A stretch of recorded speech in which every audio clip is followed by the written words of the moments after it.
welcome to another edition of the Badass Entrepreneurs Club. I am super excited today to have Eric Brotman with us, who is going to enlighten us on his entrepreneurial journey and give us some pearls of wisdom on how to help build journeys with the least amount of trouble, as well as how to develop amazing brands. So welcome, Eric. Thank you. I'm so glad to be here. And that's a tall order already from Go. So let's do this. Awesome. So how did you decide to take the road of entrepreneurship? Because it's not the easiest road to take. And I think sometimes we don't really know what we're getting ourselves into, but we're inspired for some reason to actually wear the rose-colored glasses and jump in head first. It happened completely by accident and completely on a whim. So, sort of Forrest Gump-esque, I wound up in this place. So in 1999, I met another financial advisor, somebody senior to me, who was looking to start his own firm. And he needed somebody with some sweat equity. I had plenty of time and no money. He had plenty of money and no time. And so it worked out really well. It was a good relationship. And we spent 4 years starting a company together. And we actually launched it in March of 2000, right as Y2K and the tech bubble was bursting. Mm-hmm. So the pro formas were out the window in about 72 hours. But at any rate, it was an amazing learning experience. Well, in 2003, the company we had started merged with another firm. And the two now senior partners I was not a senior partner, but the two senior partners decided they were going to take a different approach. And they were going to work with folks only at a certain asset level. They were essentially going to put an asset minimum on their clientele. And mm-hmm. I worked with folks really across the spectrum and didn't feel comfortable with that as a strategy. I knew it would work for them, but it wasn't fitting with my personality. And so I remember saying to them, it was one of our sort of Monday morning meetings. And I said, you guys are going to do great.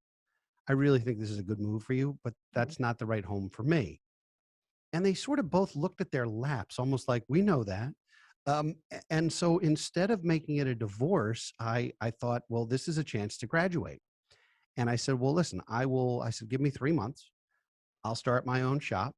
I will buy out your interest or in our mutual clientele.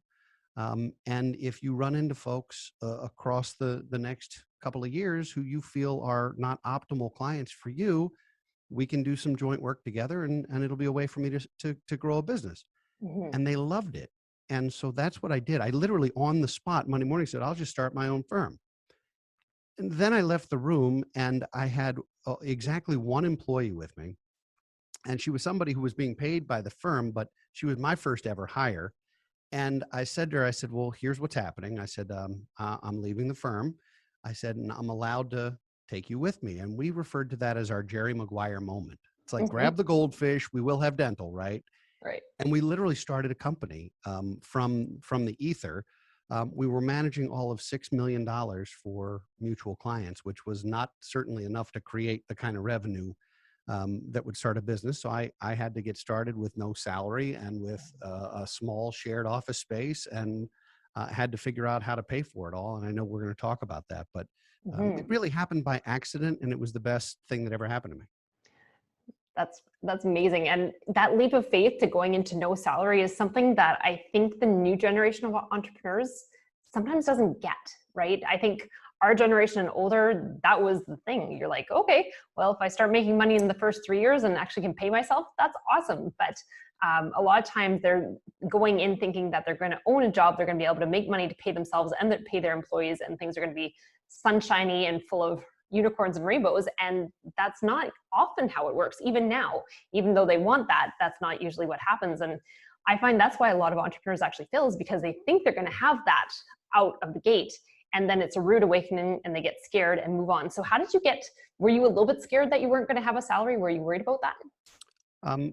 I think terrified is probably the right word. I was listening to sort of pump up music on my way in the car every day, because it was that moment where we moved into our new space. It was December 29th of 2003 when we finally took over the lease in the space. And I'm there with my then one full-time and two part-time people who were going to help me do this. Mm-hmm. And we're in sweatshirts and jeans getting ready for furniture to be delivered and all of that. And I'm sitting on the floor because there's no furniture. And all I could think of is, what did I do? What did I do? Oh my gosh, what did I do? And it was both exhilarating and horrifying, quite frankly. Although I had a business model, I had something that I thought would work, but I had no idea how quickly. And in fact, it is a slow slog. I mean, you mentioned that the first couple of years, I mean, I didn't take salary in the first year. The second year, I paid myself something subsistence just to have benefits because I couldn't stay on the benefits from the old company anymore. Right. And I had my employees on direct deposit, but I was getting a hard check because I couldn't always cash it. You know, they might sit for 3 months before I could even cash my own paycheck because the money wasn't there. And of course, banks wouldn't lend to us because we had no 2 years of history. We didn't have tax returns. We didn't have profitability. So it was extremely difficult to get capital. And you're coming from a financial background. Most entrepreneurs jump into this and they don't know what a balance sheet is. They don't know what profit and loss is. They don't even know how to invest money if they had any. So you came in at a bit of an advantage, but there's still that same struggle no matter what entrepreneurial journey you go on. So were you finding there was moments of that paralyzing fear of like, how am I actually going to make this work? Should I just tap out and go back to where I was? Or what were you experiencing? I didn't ever have one foot out the door. I said, I'm committed to doing this. I can do this. And I worked, 12 and 14-hour days and often 7 days a week. And I tell people I spent the first 9 years as an entrepreneur without a week's vacation. Mm-hmm. Now, I don't recommend that because it's not good for you emotionally, mentally, spiritually, or or physically in any other way. Yeah. But that's what I did. I sort of lived there. When there was an IT issue, I was there at 2:00 in the morning. When there was a client issue, I had to take care of it. And eventually I was able to grow a team and create some sustainability and ongoing revenue. And I did understand the financials, but I had to borrow money from everywhere to do this. So to say that I bootstrapped, I was 2 short years or so removed from a divorce. I did not have a whole lot going on financially. I knew what I was doing, but I was literally just starting over in my 30s, and had to borrow from every place. So I borrowed against what little equity I had in my home. I borrowed from credit cards, which is like the third rail of borrowing. I borrowed from my life insurance, which actually wound up being the best thing that I could use. I even borrowed from my mom. Now, if you are a 30-year-old person and you're borrowing money from one of your parents, there's a bunch of things that can be said about that. I mean, you don't want to ruin Thanksgiving. And I actually paid her first. Regardless of the interest rate, I needed to keep a good credit line with the bank of mom. So I actually was able to take a home equity line of credit on her home that I paid back directly. And it worked out pretty well. But I paid her back first because I said that under no circumstances, if this goes to hell in a handbasket, I'd rather have a bank on the hook than my folks. And so that's what I did. But until I could get a line of credit and a simple retirement plan and some basic things in place, I just sort of bootstrapped it. And I had a negative balance sheet for a while until we got rolling. Mm-hmm. Were you surrounded by other people who were doing the same thing, or were you kind of a renegade in your little world with other people who had regular jobs and they were looking at you going like, you are crazy for what you're undertaking? I think most people thought that I was a little bit nuts, but that's usually when you're doing it right. Anytime somebody's going to look at you and go, "Are you out of your mind?" The answer is going to be, "Well, maybe, but I'm doing it my way." Mm-hmm. Very Frank Sinatra. I wasn't surrounded by people who had done this. I was the smallest fish in a big pond at, sort of looking at the registered investment advisory and all the different advisors. I was literally a startup, Mm-hmm. and I was a startup in a firm in an environment that really didn't lend itself to startups. It lent itself to established organizations. Mm-hmm. And I'm pleased to say that now, 18 years later, I'm still a part of that family. Partly because they took a leap of faith on me when it was a leap of faith, Mm-hmm. and partly because it's been an incredible journey, and I feel like they've been partners along the way. So it's been in almost 2 decades, and where we are today compared to where we started is laughable. I mean, our employees today, when they hear about where we started, they can't even fathom it. Mm-hmm. Some of them were barely born. Right. And are any of those original employees that you took on, are any of them still with you, or did they last a long time? Because the startup environment can be really, really stressful. They are not still with me, although one was for the better part of 10 years. One is still in the industry and actually working with a firm similar to mine, but much smaller, where she's incredibly happy. And I was able to help make that introduction. So it wound up being a really good thing. I'm pleased to say there really aren't any burned bridges. There have been some stories, and whenever we reminisce about days that are hard to fathom because we're in a 8,000 square foot office now with all of this infrastructure and all this technology, and it was us in sharing 900 square feet. And at one point we hired somebody. We had to have somebody full time in the room with the servers and the air conditioner. Mm-hmm. It was almost like wearing a winter coat to work because they were in there with the air, but that was the only space we had. We were on top of each other. Right. And, I love to look back and laugh at that. And for those folks, we do have a couple employees here who've been here almost 10 years. So they were among the 5 or 6 employees at the time. And now we're, 24 people. And it's just hard to think about Mm-hmm. um, how much has changed and how quickly and how exponential it's been. Mm-hmm. Now, if you were to try and do what you did back then now, let's talk post-pandemic or in the middle of pandemic, where everything's going more to the online, where you're like, financial advising is a space where it's relationship, right? Mhm. And so for people who don't have an existing relationship and they're trying to develop through Zoom, have you had to do some of that yourself? We've done a ton of it, and it has been spectacular. Yeah. I can't tell you, I used to be a road warrior. I mean, we have clients in 33 states and a few foreign countries, and I spent a lot of time in Ubers and taxis and rental cars and airplanes and trains and everything else. And I haven't flown in a year and a half. Mm-hmm. And we're having our best year by leaps and bounds, partly because I think we're creating more efficiencies. We've onboarded more new clients this year than in any year in history, and that's only 5 months into the year. And I think it's because it's easier to meet people where they are when they don't have to figure out how to get to the office, or we don't have to arrange a time when we can all be in Nevada or whatever. Right. All of the things that we thought were critical just simply weren't.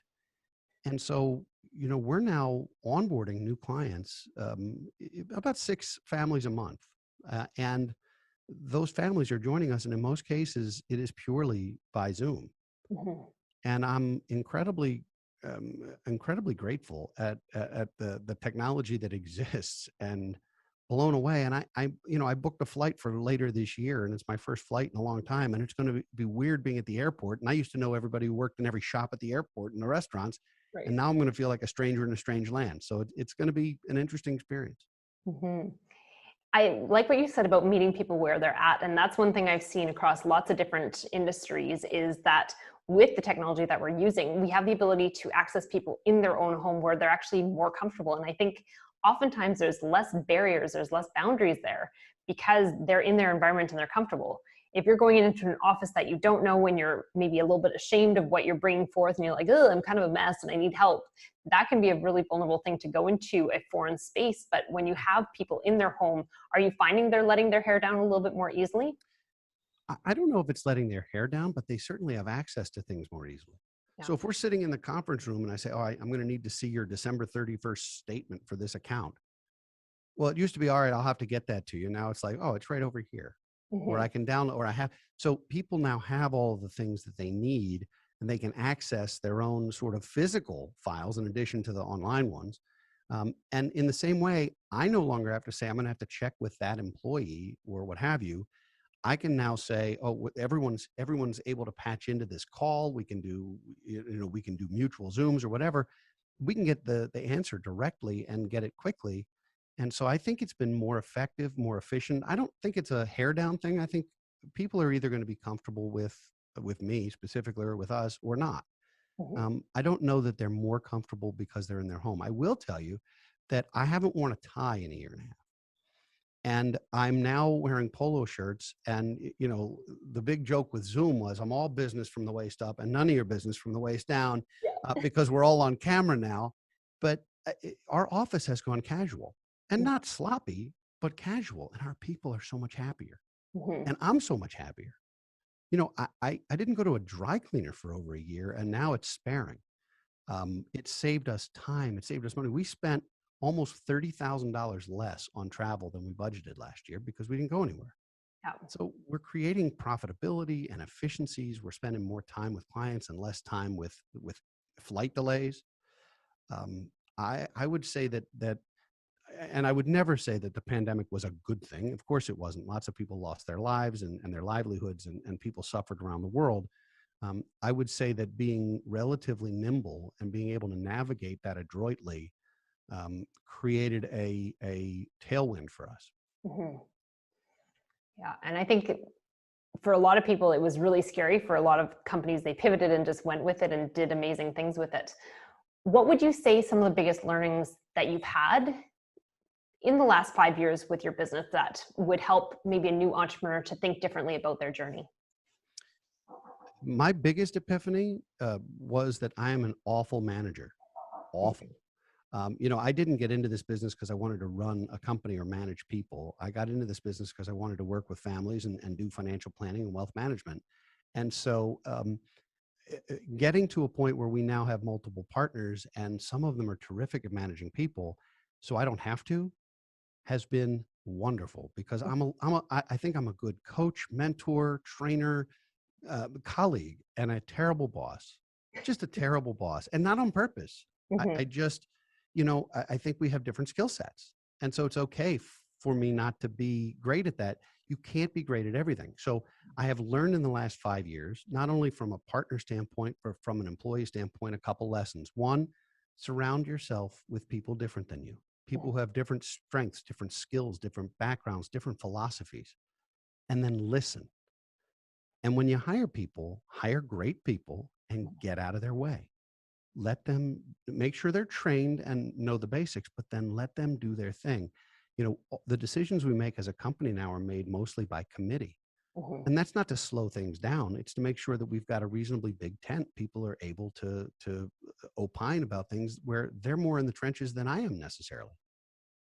So I think I think that's been good. And then in the last 18 months, the other thing I learned is that it's not necessary to have everybody physically in the same space. And I do think culture is easier to maintain when you're in person Hmm. for coworkers. But we now have 3 employees who are not on site, 2 of whom are not even in the state. And they're both doing a spectacular job. And so now we have employees in Texas and Utah to go with the ones here in Maryland. And it almost doesn't matter where they are, which means we can now hire anyone without having to worry if they're willing to relocate. Hmm. So that's been a good thing. And I'd like to ask you a question about that, because that's one of the questions I get asked about a lot, is because I have an international team and I've never met any of them, right? It's really weird. But for a lot of people who are looking, they've been a solopreneur for a while and they're going, okay, I can expand and the landscape has changed. I can grab talent from anywhere in the world. Whoever is best qualified, I can actually hire them. I don't care if they're in my city. And they're worried. There's a little bit of that micromanagerial stuff where they're trying to hold on and they're like, oh, how am I know if they're going to do a good job? What advice do you have for keeping those remote workers doing the work? How do you trust them so that you make sure that you can move forward and not be looking over sideways to make sure that they're actually doing their job as well and just being able to form that trust with them? I think if you hire anyone and you've taken the time to hire properly, you're going to have some intrinsic trust.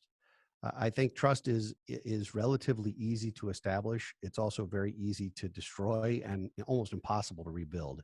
Yeah. So both your employee and you as a entrepreneur, both of your interests are very aligned to keep that relationship trusting in both directions. So the person who decides to work for you, who hasn't met you, is taking a leap of faith with you also, that their checks are going to show up and that they're not going to bounce and that they're going to be treated well, even though you're not in the same space. Right. So I think it's a leap of faith in both directions. I think this is going to become more common. Mhm. And I think you have to hire really carefully and you have to trust people. And if they blow it, they blow it. And if you blow it as an entrepreneur, you have to own it Yeah. because that's part of the deal. But I have not had trouble worrying about our people getting things done. There are certainly things you can do to track that. Mhm. I don't really care, particularly for our folks who aren't on site. I don't worry so much about what time they're starting or what time they're finishing or any of that. We've gone to RPTO, so we now have responsible paid time off so that we're not tracking hours for people. We basically said, look, you're all adults. We're going to treat you like adults. Please don't take advantage of this. If you decide you're going to be away, make sure you let us know, make sure there's coverage for what you need to do. We're all in this together. And I think that's been a very positive thing, rather than saying, oh, you have 16 hours left. No, you can't take that 3-day trip. Right. I think there's a certain amount of babysitting that goes on in corporate America. And I lasted less than a year in corporate America. I could not stand it. The bureaucracy was terrible. The whole experience was terrible. And I want to be able to hire great people, get out of their way, and let them become superstars. And, we wind up spending a lot of money on our employees' education, on credentials and grad school and different things. And I get asked a lot, like, wow, do you have a clawback? What if they leave the firm and take their education with them? And to that, I have to say, would you rather educate them and have them leave, or not educate them and have them stay? At the end of the day, if you provide a great work environment and room for advancement, and there's a career path, and people can really make good on more than just punching a clock, because the millennials changed that. They don't want to punch a clock. They don't want to sit at a desk and push paper. And I don't blame them. Frankly, I don't either. Yeah, I think they're designing their lives smarter than we are. They're designing the way that we would think in our 50s. We're like, oh, life is too short. And now they're like, life is too short. But I'm just starting out. How can I make this better? And I think it's actually brilliant. I know they get criticized a lot, but I think there's so much to learn from the millennial mindset that can help employers as well as other employees. I agree with you. And I'm a Gen Xer. I'm not a millennial. I don't fully speak millennial. It is a little bit of a different language. But I do think they're changing the world in lots of ways, particularly the work world, for the better. I think they realize that work-life balance is a myth, but work-life integration is doable. I think they realize that that we aren't what we do. And that's such a big deal. And when we counsel people on how to retire, one of the things we tell them, first of all, is don't retire. It's not good for you, at least not in the traditional sense. Be financially independent, but make sure you're still plugged in and involved. But if you must retire, it's real important to have something to look forward to and to have something to move towards. And I don't think you should wait until you're 65 or 70 years old to take that trip. I think you should take it now, as long as you're doing the things financially to take care of yourself today and in the future. I'm not saying borrow money to take a vacation. I'm saying don't wait 30 or 40 years to do it, because you might not be alive, or you might not be healthy, or your spouse or significant other might be. I mean, life is too short, and it's important to live for today and to plan for the future. And I don't think that they have to be mutually exclusive all the time. And I think the new generation coming up is really quite invested in what they're doing with their life, right? And the fact that I think that old school thought of, well, I'm the boss, serve me kind of thing, has to go away. It has to be, okay, how can I help you to fulfill your dreams while you help me to fulfill mine? And knowing that they are trusting their career in our hands. I come from the dental industry, where sometimes dentists still think that, like, people are disposable. And it's like, well, yes, you're trusting your practice with these people, but they're also trusting their career in your hands. They want to be fulfilled. They want to be able to do a good job. They want to be proud of the work that they're doing. And I think that goes across all different industries now.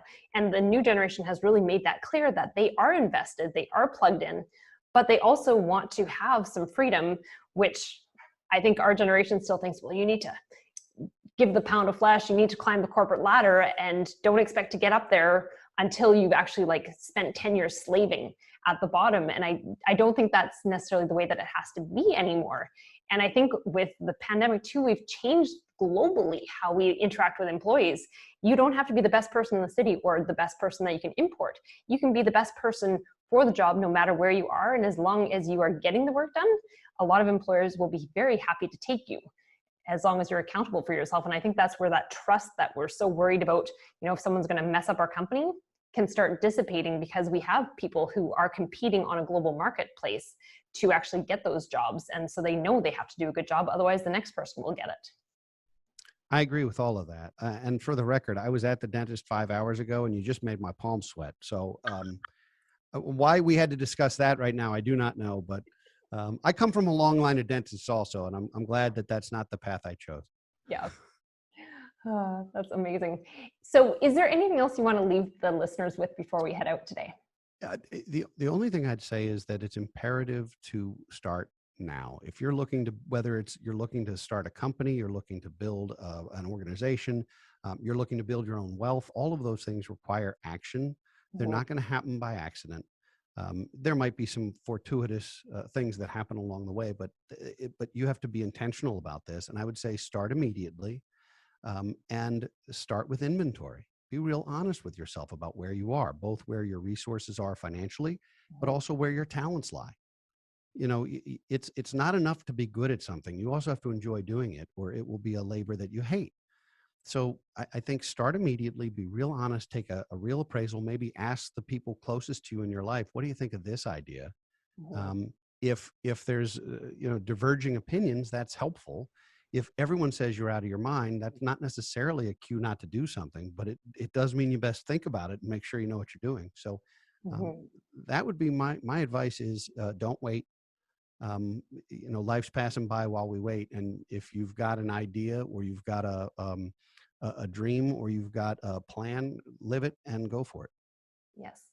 And I think that don't wait part of it is where a lot of people get stuck because they're waiting for that perfect moment, that perfect opportunity to open up. And instead of just starting, and you and I know the road to success in entrepreneurship, it's going to take a long time. And if you don't start every day that you wait, you're another day behind, and another day less educated in entrepreneurship, another day less experienced in getting to where you want to go.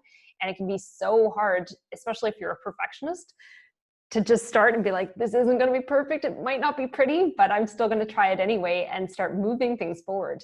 But I think a lot of time our ego gets in the way and we're scared to not be successful, right? And have people witness that. Um, and I think a lot of people, like, they don't realize that most people fail at entrepreneurship a few times before they get it right. You happen to stay with the same path and keep moving forward, but did you reinvent the wheel a few times to get to the magic formula that is working for you now? Absolutely. Some of it was messaging, some of it was the structure of the organization, some of it was the people I surrounded myself with, and having a lot of different sources of advice. We have an advisory board. I'm a member of a study group with other folks who do what I do. I'm part of an executive dialogue group. I like to get feedback and advice from as many people as possible, so long as it's an unbiased, brutally honest approach. And I like when somebody will say, that is absolutely the worst idea I've ever heard. And let me tell you why. You're not Mhm. going to hurt my feelings. You might save me time, money, and energy. And so I think having those groups of people with whom you can be intensely honest and intensely human, and sometimes impolite, Mhm. is a really valuable thing, because it's not helpful to assemble a group of people to tell you what they think you want to hear. I don't need to have 12 people in a room to have dinner to tell me how great I am. Yeah. That's not helpful. And there are certainly things all of us can do better. If we're going to do something like that, I want you to be able to tell me, roll up your sleeves. If this was you, how would you do this differently? As Mhm. a client, or as an advisor, or as an employee, what would you change about this operation if you could? Mhm. And then shut up and listen. They're going to tell you everything you need to know in a way you can't possibly make up on your own. And I think sometimes having different perspectives coming at you is important as well. A lot of times we can only afford one coach, or we only have one mentor that we want to work with. And yes, we can glean a lot of information from them. And at the beginning, maybe it's better to work with one person. But I think as we get more entrenched in what we're doing, we get more entrenched in what we're doing. And we need actually people to have that objective perspective and look at things and be like, I think you're missing this over here. And I see over here, you're missing that as well. And they can really give us some guidance that we can't see for ourselves. There's only so much we can actually know. And then when you can pull in that amazing expertise, that can only make you stronger, even though sometimes it is a little bit humbling to ask for that help and actually get that help. It may be humbling, but it's also incredibly gratifying, because if you ask people for help, the vast majority will help you. Mhm. If you ask for advice, if you ask for guidance, if you want to pick someone's brain. When I was starting in this industry, I picked everyone's brain who would let me. In fact, at one point, I wanted to start this and do a lot of estate planning and sort of work with wealth transfer. And at one point, and this was pre-internet, so I'm dating myself, but I sent letters to all the attorneys in our local market. Mhm. And I said, I have some ideas. I'd like to take you to lunch. I sent 1,200 letters. I took 60 people to lunch, sometimes 3 in one day. You talk about a ridiculous day. I'd go to the same restaurant and have an 11:45, a 1 and a 2:15. I had to eat light 3 times. But I learned so much from just asking people to share. And if they were willing to spend an hour with me for the cost of a sandwich, I could get a ton of value and a ton of advice. And it was just a really smart thing to do. And I don't know what the brainchild was other than I like people and I like to network and I like to eat. So that all worked out just fine. Yeah. And I think now, like without necessarily certain parts of the world, you can't have those in-person meetings. Get on LinkedIn and find those people that you want to pick their brain. You'd be surprised at how many people will give you 10 minutes of their day, because they're not having to travel to meet you anymore. They're willing to hop on Zoom and be like, oh, I got a break. I might as well talk to someone about it. And they will actually open up and give you some great advice that you wouldn't normally get if you're trying to actually get an in-person meeting on the books. And with LinkedIn, whatever you do, don't ever just put retired. Don't ever just put presently unemployed. You become instantly uninteresting. There's more to you than what we do for a living. You're not just an accountant or a dentist. You're a person with diverse interests and diverse backgrounds and things you can bring to the table, even if you're a consummate volunteer. Mm-hmm. Don't ever just put retired. It might as well say deceased. Yep. That was kind of like a sucker punch. I have retired in mine. No, you don't. Oh God. Well, listen, so here I am giving you unfettered advice. You look great for someone deceased. No, I would say that is not what you want to put there, unless what you were to say is gainfully and enthusiastically retired, or retired again and again, or something playful that makes people go, oh, tell me more. Yeah. Well, mine turns into more than that. It's actually the retired thing that people are like, how do you look so young? And I don't know why people think I'm in my early 30s, but I just turned 41. And they're like, how are you retired at that age? How can I do that as well? So it's actually one of those little hooks that pulls people in to have a discussion with me. So apparently they don't think I'm dead, but maybe some of them do. Well, I've gotten my comeuppance today. I appreciate that. I've been warning people not to do that, but you found a way to make that successful. Yeah. Awesome. That's funny. And no, it was not supposed to be a sucker punch. I know, but it totally, my stomach went, oh, well, that would make for good video. Yeah, totally. Well, Eric, it has been an absolute pleasure having you on here. If someone wants to reach out for advice or even just to understand better what you do, how can they do that?